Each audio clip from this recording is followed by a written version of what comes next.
the bad ideas behind attacks on Trump's blunt truth. Donald Trump's leaked alleged comments about thole countries to some congressmen in a closed-door meeting has triggered the Dems and mainstream media's usual hysterical recourse to their all-purpose smear, racism. With no arguments that can answer Trump's concrete successes, the left relies on its favorite question-begging epithet to create a smog of invective in the hopes that it can distract people from Trump's policy improvements. And other criticisms are based on ideas that are just as questionable, but remain the received wisdom of our ruling elite. Over at Town Hall one can find a selection of reactions that show how irrational and ideologically opportunistic have been the responses to Trump's statements about Haiti and Africa. Never missing an opportunity to weaponize grievance, the Black Congressional Caucus is ginning up a congressional resolution to censure the president for his bigoted fear-mongering, and for insulting countries that produce immigrants that are remarkable and make significant contributions to our country. This hysteria relies on taking Trump's comments out of context.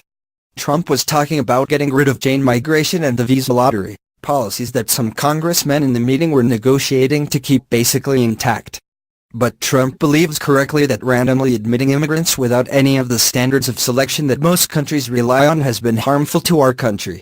The point is to admit the best, not just anybody who accidentally has a relative already here, or got lucky in the lottery. Particularly when there are so many politically, socially, and economically dysfunctional countries whose citizens are eager to emigrate, which is why Democrats insist on accepting refugees from them. But taking in randomly selected people from such countries creates a much higher probability those immigrants will be harder to turn into productive Americans than those from other countries less dysfunctional. Of course, good candidates exist in Haiti and everywhere else, people who can make significant contributions to our country.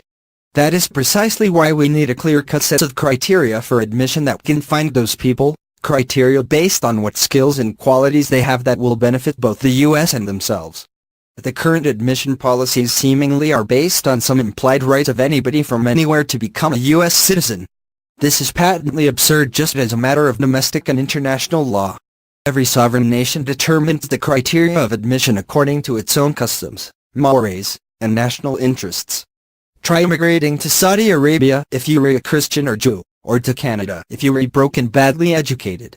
The implication, then, from representatives of both parties that Trump was talking about race, and so his comments were racist or a racial delusion, as leaker Senator Durbin said, rather than referring to culture, government, and ways of living, is itself actually racist. It reflects how thoroughly obsessed we remain with the superficial traits used to define race and assign collective identities, even as we ignore the much more significant factors such as culture and the qualities, talents, and virtues of distinct individuals. This obsession with race is simply the perfumed version of the old arguments for segregation and white supremacy, the bad habit of taking people as a simplistic collective rather than as complex individuals. Then there are John McCain's comments, which take refuge in banalities and recycle the whole nation of immigrants cliché favored by the peddlers of amnesty. Seemingly confused about the American political order created by the founders, McCain tweeted, "Respect for the God-given dignity of every human being, no matter their race, ethnicity or other circumstances of their birth, is the essence of American patriotism." But McCain's tweet is a non sequitur. Yes, all men are created with certain inalienable rights that give them their dignity. But those rights are a starting point in a life of actions and choices, and their true meaning and dignity lie in how people live, what they believe, and what motivates their actions.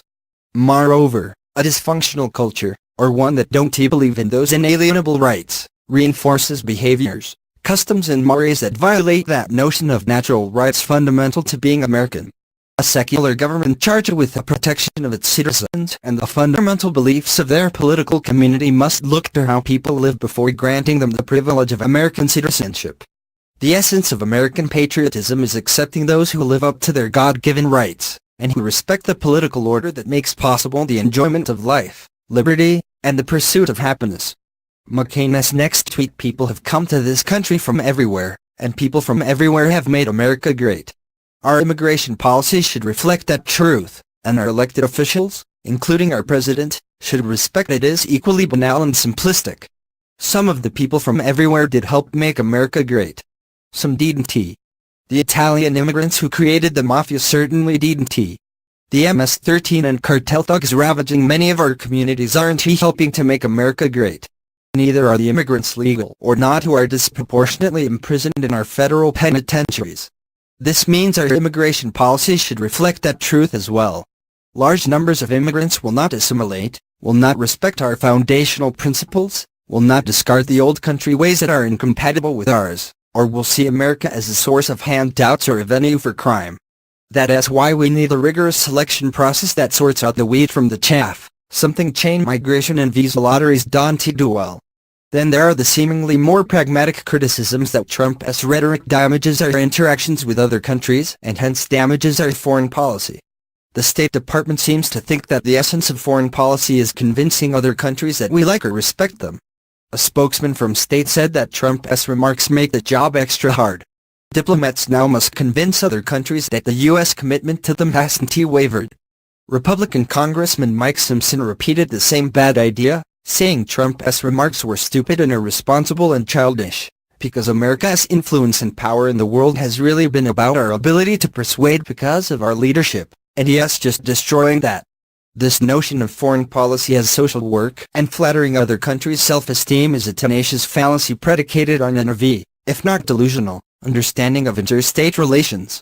National interests, not flattery or sensitivity to feelings, are the heart of foreign relations, and so no nation, as George Washington said, can be trusted farther than it is bounded by its own interests. Whatever its diplomats' lofty rhetoric, every nation calculates its relationship with us based on how our interests either serve or hinder their own, not whether or not they like us or our rhetoric, or find it persuasive. And that calculation in turn reflects their estimation of our strength or weakness. Our concern, then, should not be whether they like us, but whether we like them and deem them useful for our own interests. Our leadership depends not on therapeutic outreach, but on showing strength and confidence, and behaving like the unprecedented global power we are. Our rivals and allies may not like us, but they will respect us and seek to gain our favor. Going around the world apologizing for our president's remarks about our domestic policies does not project strength or confidence. Barack Obama was beloved in foreign capitals even as they serially picked his geopolitical pocket. The president's main job as a leader is to protect the interests and security of American citizens. Immigration policy should be based on the same calculus, admitting those who have something to offer us, who are eager to be good and loyal Americans worthy of the privilege of U.S. citizenship. For half a century, our immigration policy has benefited us to a certain degree, but it has harmed us as well by letting in deadbeats and criminals. All Trump is proposing, in his trademark crude way of speaking truth, is that we make American interests and security the primary goal of our policies. But that job is harder to do when political advantage or factional interests take precedence over truth and principle. The cry of racism is a reflexive smear that diverts attention from the pursuit of partisan advantage. The Dems in the Black Congressional Congress are trying to leverage Trump's remark in order to keep immigration policies like chain migration that benefit them politically. The State Department, filled with deep state bitter enders, is protecting its institutional received wisdom that differential engagement and outreach, rather than enhancing our prestige by projecting strength and confidence, are the most important instruments of foreign policy. The Gang of Amnesty faction of Republicans wants to keep our borders permeable and immigration high in order to get cheaper labor, both skilled and unskilled, and to preen morally about their inclusiveness and lack of racist taint. And John McCain is just being John McCain, seizing every opportunity to flog the upstart outsider who exposed the entrenched Republican elite's long history of rolling over for Democrats.